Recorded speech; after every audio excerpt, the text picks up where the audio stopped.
from now. What's up, comic book fans? Pete here from Comic Books Transformed, where me and my good friend Brian over there talk about comic book adaptations from comic books into movies and streaming shows. Today, we are kind of on the spot doing a recording of Echo. I wasn't expecting it, but Brian, I'm guessing you got as excited as I did to talk about it. Yeah, I was, and kind of surprised by it. This series got delayed quite a bit, and I think, I was very fond of Hawkeye. You were maybe a little less so, but I think we both agreed that maybe there was just too much going on, and that maybe one of the things they could have cut out was Echo. Yes. But watching this episode, I'm like, shit, did this one scene that I saw validate everything about Hawkeye? Yes, exactly. So I think right off the bat, let's just tell people there's spoilers. The entire season of Echo has already dropped on Disney Plus, so you can go ahead and go watch it. We're just covering episode 1 today, but I just wanted to jump in right here and ask you, obviously there are connections to Daredevil in this. Echo is a Daredevil character. So did you watch the entire Daredevil show? I have not watched season 3, and I'm probably going to go rectify that tonight. Exactly. I think I'm in the middle of season 2, and I was digging it. But then I think that even then, that was when they were starting to say that it doesn't really count as MCU, right? I think it got a little further. I think it was after Iron Fist kind of tanked that started to go around. Yeah. But I think by this point it wasn't completely ruled out. Yeah. I know that definitely on YouTube channels that I listen to, I think especially like Comic Books that's our fucking channel. Mr. Sunday Movies and stuff, on their podcast, they talk about how people dislike something at first, then you give it a little bit of time, and then people start to have nostalgia for it or like it. And I was thinking that might be the case with the Netflix Marvel shows. What do you think? Well, so let me say what I've actually watched from Netflix. So I was watching everything in order. So I watched Daredevil season 1, I watched 1 and 2, and I watched Jessica Jones season 1, and I started Luke Cage. And for some reason, we stopped in the middle of the episode. Nothing to do with the content, and we just never went back to it. My wife eventually went back and just watched Daredevil season 3, but I've not seen Jessica Jones season 2. Was there season 3 of that? There might have been, yeah. If there's a season 3, I didn't see that. I didn't see the Defenders. I didn't see much of Luke Cage, and I did not see Iron Fist. Okay. So I may just go skip ahead and watch Daredevil, but I probably would like to go back and watch everything, because I feel like this sort of says that they count again. Yes, exactly. That was my next question I was going to ask you, is that do you think that they are going to say that the Netflix stuff as is in the MCU, or do you think that they're going to essentially say that is like a variant world, but then a lot of it is the same to the MCU? I want them to say that it counts. Yeah. And I'm hoping they do. I am curious if we will see Daredevil again or not in this show. It is only 5 episodes. Right. And he is only in the one scene in this episode. Right. So but if that one scene, if the purpose of that is just to say like, hey, yeah, Daredevil counted, man. Yeah. We got you. I'm cool with that. I can't wait to talk about that one part with you. But I was going to say that like Iron Fist for a while in the comics was cool. Like I liked Iron Fist. They had like Matt Fraction. I think like Ed Brubaker wrote him before Matt Fraction. Yep. And that was all good. That was really good. They made this whole like mythology with the different weapons, and there was like people that were like Iron Fist, but they were from different clans.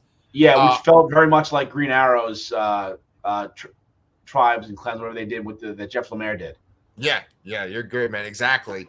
And then the show comes out. I remember I did watch the first episode, and I just thought it was lame as hell. Yeah, there were a lot of complaints about it, and I think a lot of the complaints of that made them kind of change the character. They had somebody else take over for Iron Fist for a while. I don't know if they're still. I don't know what the current status is. Yeah. The most recent thing I read, actually, did you read that Marvel Timeless issue from last week? Oh, from last week? No, I did not. No, it's supposed to be like kind of setting up what's going to happen in Marvel in the next like couple of years or something. Oh, cool! So I have to go spend another $10 at the comic store. Oh, yeah, it's like an $8 issue or something like that. Yeah, yeah. I mean, I could just tell you what happened in it, but I'll do that offline. But part of, you know what? Yeah, go read it.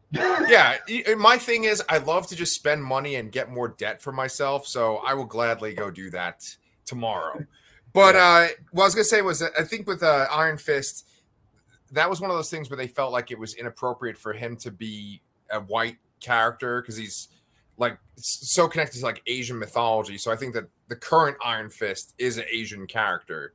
And so, I mean, that's kind of a tangent too. My whole reason of bringing up Iron Fist is just like, if they were to just absorb the Netflix Marvel shows, I feel like that would change. I think they would get rid of that Iron Fist.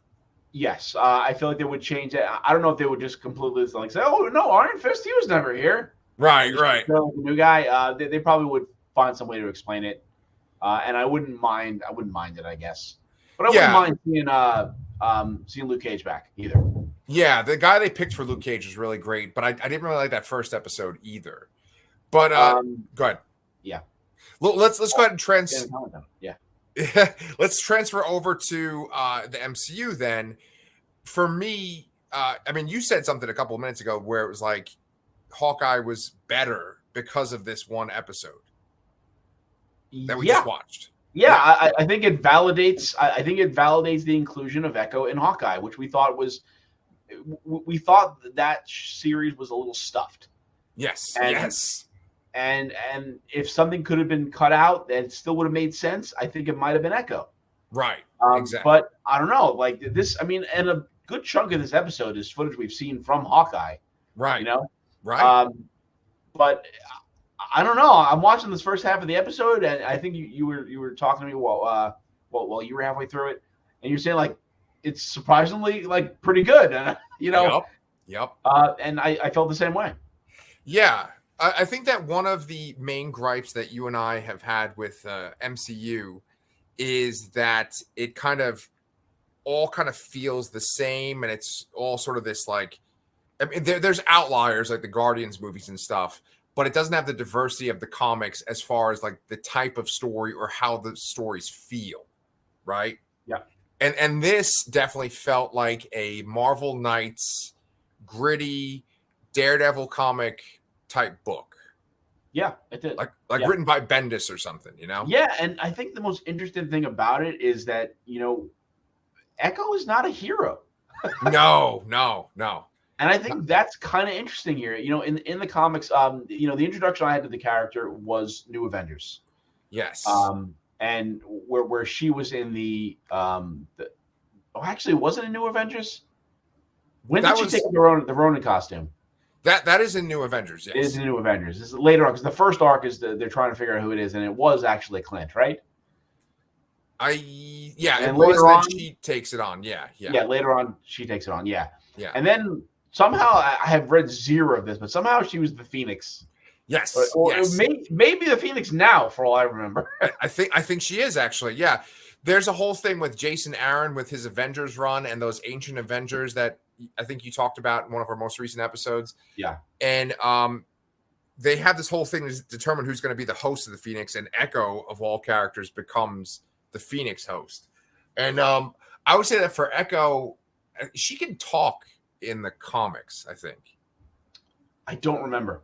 Yeah. I think she can talk. They don't use sign language, I think, and she's not like this quiet character in the comics. So I think that she can talk. She's not using sign language, but I don't know. They don't. I'm struggling to think how they even convey sign language in comic form. Really, I've seen it. I remember very distinctly in Gail Simone's Birds of Prey. There was a part where a guard that was watching that guy Savant. They said he was deaf, and then Savant did sign language to him, and they showed it, and then the guy didn't know it because it was just a trap. Do you remember that? That does sound vaguely familiar. Yeah. Yeah. But I mean, this is actually, you know what? They do use sign language in Hawkeye because Clint does go deaf at one point. True. That is true. Yeah. And like in his run, they show like sign language signs in little small panels. Okay, yeah. Yeah. But with all that being said, I think that like Echo in the comics can talk and she can read lips. She doesn't talk in this. She was introduced. Oh, here we go. Here's the old men forgetting things. There's this fucking artist that does like kind of painting covers, and he was the artist and writer of Daredevil in like the 90s, and he's the one that created her. I can't remember his fucking name. He did the covers when Bendis was on too, often. It's either it's either Alex Maleev or Michael Gaydos. No. It's before those guys. Yeah. I'm gonna look it up while I'm talking because I can maybe multitask. But anyway, that guy is the one that introduced her. David Mack. David Mack. Thank you so much. You're faster than me. But there's that whole part of Daredevil that I just did not read. Like I got into Daredevil with the Bendis run, and I essentially have read all Daredevil since the Bendis run. Like I love Daredevil. Yeah, I've read a lot, but not as much as you have. Yeah. But anyway, let's talk about the character of Echo in this show. So, and then I want to talk about the weird mythology stuff too. But for the character of Echo in this first episode, Chafa, they start off with her as a child, and she has this friend. And this show does not hesitate to use sign language. Like it's using sign language throughout, and you essentially have a character that's not verbally talking. Yeah. It was interesting too, because I watched this, like I said, I watched this right after the 6th What If episode, which was all in another language. There was the only English line was Doctor Strange at the end. Yeah. And I come to this where, there's so much of it is signed. Right. And it is certainly unique.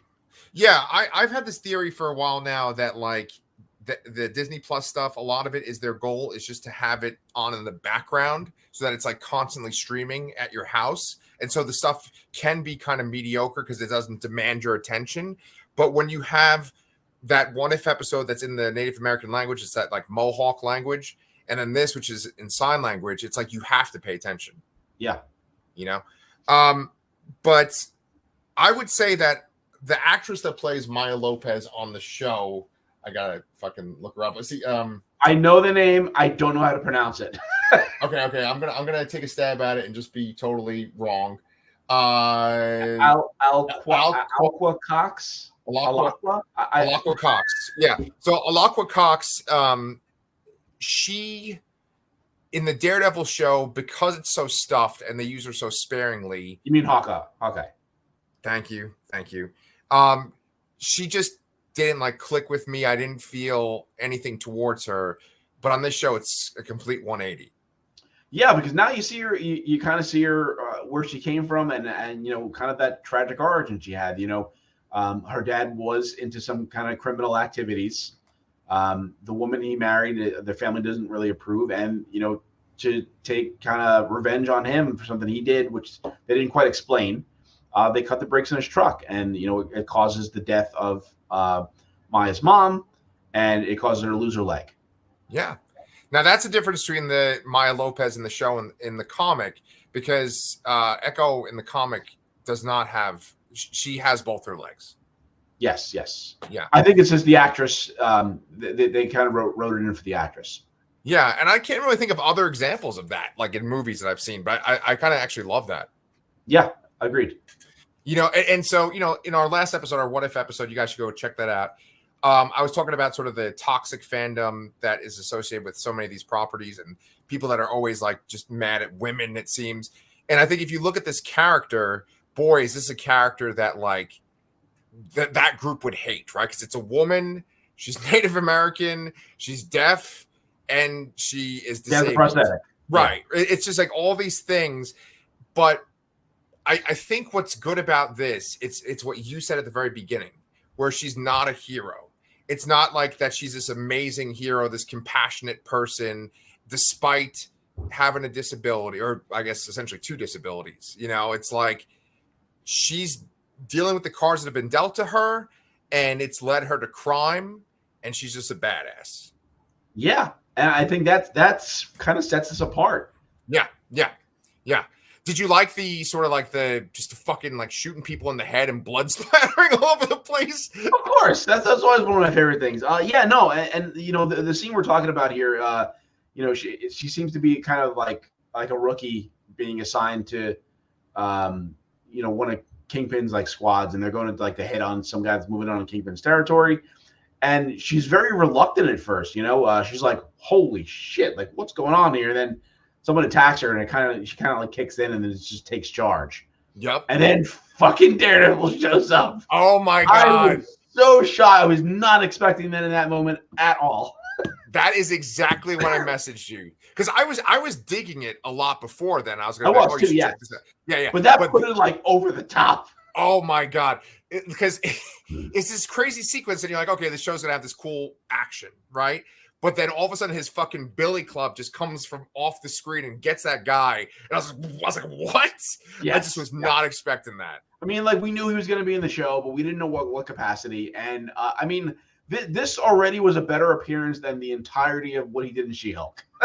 Thank you. See, I think that this is like the hybrid where it's done right because it is that gritty, dark kind of storytelling. It's not any kind of kid thing, and it's not this generic MCU mold. It is this sort of violent thing. But then he is doing stuff that's kind of cooler than he did in the Netflix show, and definitely cooler than what he did in She-Hulk. Like, he does a couple of moves in this that I just was like, that's fucking Daredevil. Like when he flips over the fence, you know, and then he does this other move where he kind of like jumps backwards and then like jumps forward. I was like, that's Daredevil. That's Daredevil. And you have to add all the things where, you know, Maya's reaching for a weapon and he's just stopping her at every you know, turn with the billy club too. Fantastic. Absolute great fight choreography in this episode. Yes. See, you know, another spinoff of the MCU that they kind of discredit is Agents of S.H.I.E.L.D. And I remember watching that and liking that. And there was a couple of sequences, I think in the end of the first season, maybe in the second season, where it's that kind of that John Wick style where it's like following one character around as like multiple things are happening. Yeah. And that's very similar to this sequence when Daredevil shows up. And I feel like they kind of did that for maybe one or two episodes of Agents of S.H.I.E.L.D., but then they just kind of dropped that. Yeah. And I think that in a comic book world, that's the way to go, man, is like make it immersive like that. Yeah, no, it just I imagine that's what a fight like that would be like. You know, there's kind of chaos at first, and then you know, and you kind of get the focus on two of the main characters, you know, going at it. Yeah. I mean, think about like the MCU stuff that you and I rave about or that we love that's in the top of our list, right? You have, you know, Winter Soldier, which we just talked about in our last episode. Amazing choreography in that, right? And then like I'm thinking about Guardians, the most recent one, that battle at the end, right? It's just the same kind of thing. You know, it's like you should, like with superheroes, I feel like they kind of rely too much on like people blasting with beams and stuff. Yeah. And you should be doing like crazy martial arts, grappling, fighting scenes. Yeah. You know, we mentioned Shang-Chi before. Maybe it wasn't in this episode, but you know, I mentioned that bus scene. Like that was one of those kind of scenes too. Yeah. Shang-Chi did have a couple of those. Yeah. So I mean, that if the show has this for the next 4 episodes, it doesn't matter if Daredevil doesn't come back. Yeah, it doesn't. But I hope he does. But I wouldn't be surprised if he doesn't. Like I said, if just having that scene was just to say like, hey, you know, Netflix counts. I'm cool if that's the only thing that's there. That's a great it honestly gives me hope to for the Born Again show. Like we were very hyped about that. We heard it kind of went off the rails production wise and with the strike and all that. Yeah. And they kind of were changing showrunners and writers. It's kind of renewed. I have some renewed hope here that maybe it could still be good. Yeah. Wow. I even actually forgot that was even happening. So I'm glad you reminded me. So I was thinking about that opening sequence and how kind of weird it was. I don't know how it fits into the MCU continuity. Do you have any kind of guesses? I have no idea. Like you said, it's like one of those little pocket things like the Djinns in Ms. Marvel or the Eternals or something like that. It's just something that's there. It was really weird that I watched the the Kawali episode. Is that how you said the name? Kahori? Kawali. Kahori. Sure, why not? Kahori episode, and this opened up with this kind of like very mythology based kind of story here, where of the birth of the Chatwa Indian tribe, or Native American tribe, I should say. Yeah, and did you think it was kind of interesting? It was almost similar to like Adam and Eve, right? Because they sort of look like gods or like aliens at first, and then that cave collapses. Then like their kind of their coding comes off, and they're humans essentially. To me, it reminded me of like the Fall from Grace kind of story. Well, yeah, it was. I mean, they were telling a story. Like, there were kids telling a story. So I mean, that's kind of what it felt like. Mm-hmm, mm-hmm. I mean, it was interesting because you could kind of write it off like it's just kids telling a story, but obviously there's probably going to be more to it. Then when she has a dream and she sees them again, it's like, oh, this is going to have some kind of significance. I think so. Yeah. We don't have the X-Men here in the MCU yet, technically, so we don't have the Phoenix. So maybe they're kind of going to give her some kind of power that kind of is similar to that or rivals that, but is not that. Much like how they changed Miss Marvel's powers in Miss Marvel, just to kind of make it a little more believable, or or fit within the context of that. Or fit within the context, because they definitely wrote out in humans. Yeah.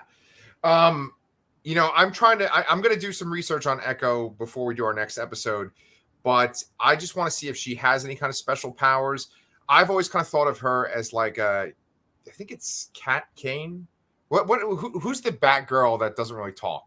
Her last name's Kane. Oh, Cassandra Kane. Cassandra Kane. Thank you so much. Thank you. I've always kind of thought of her like that, where it's like she watches people with their moves and stuff, and almost like Taskmaster. Yeah. And they kind of imply that in the show too, that she watches people. One of my favorite sequences in this episode is like when she starts on that path. After her mother dies, her dad brings her to New York, and there's this really touching sequence with the dad kind of talking to her about having to find her own power. Then we cut to this boxing gym or this karate gym, and he's telling her how she has to get strong on her own. She has to walk between two worlds. And she goes to go fight this African-American boy that's bigger than her. And I just love this look he gives her when he goes to fight the little kid Echo. Yeah. He's like, all right. And then he was quite a bit bigger than him. Right. And then they don't show her fighting and being awesome as a little kid. They show her like next fighting like as an adult, Yeah. She's a lot better. Did you like the supporting cast?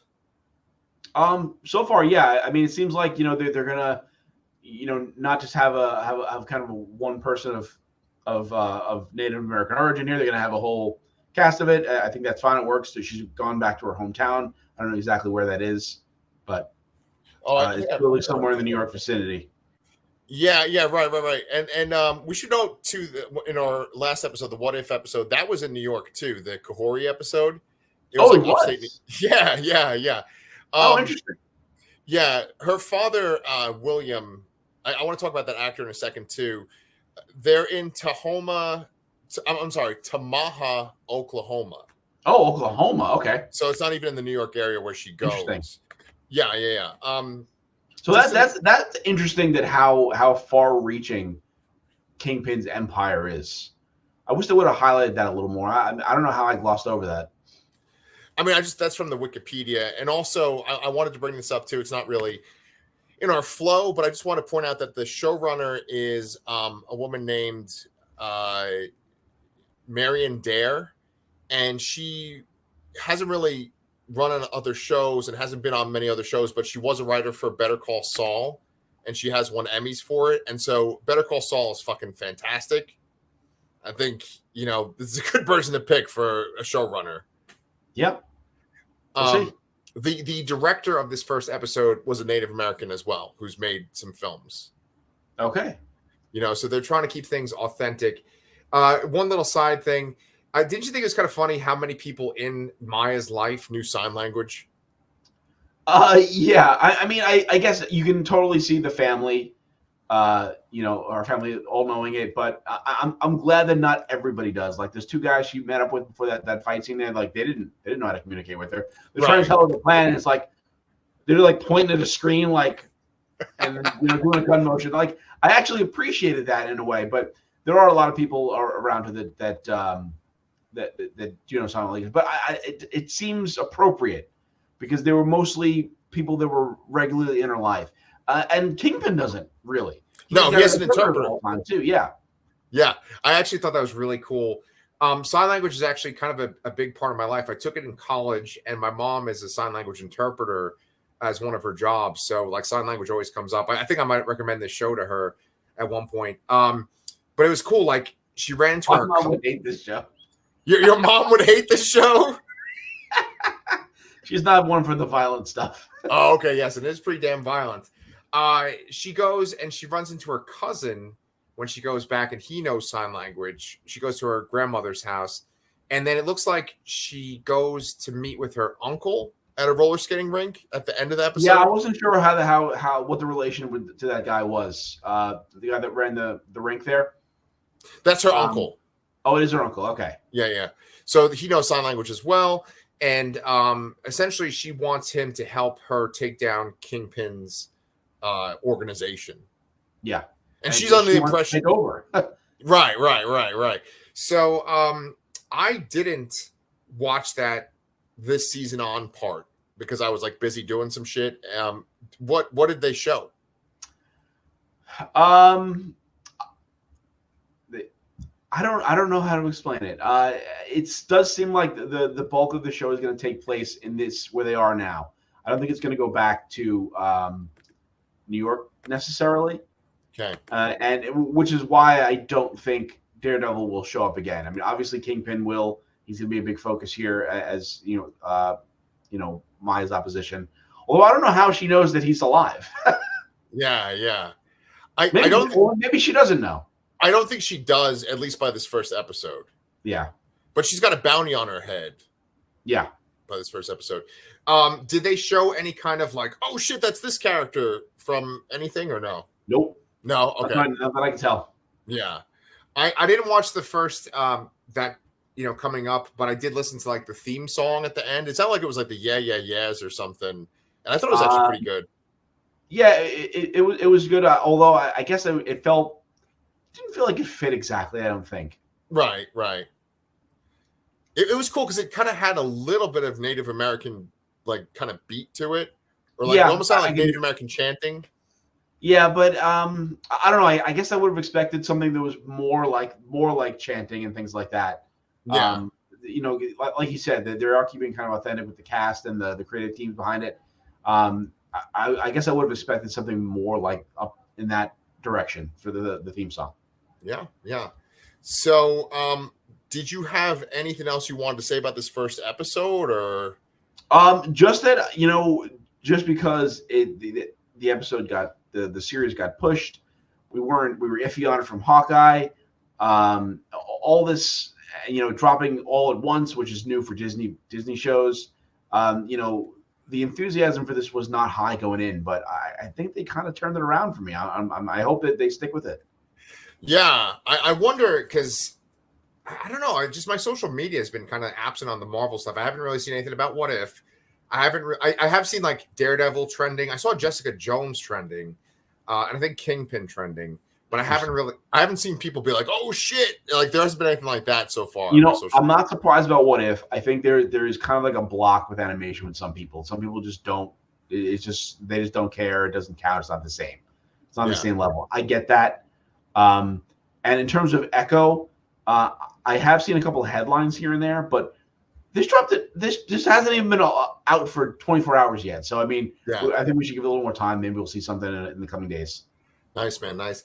Yeah. So I don't know about you, but I think that maybe we could cover either 1 or 2 episodes per recording and just kind of go through the season pretty quickly. Yeah. Sounds good. Cool, man. All right. Well, so then that's it for Echo episode number 1. Make sure if you liked this to also check out our What If episode 2. We're coming in hot for 2024. I actually have some shorts on our channel, which seem to be getting a good response. They're all about the Thunderbolts lineups. Check those out too. If you haven't subscribed, please do. And Brian and I will see you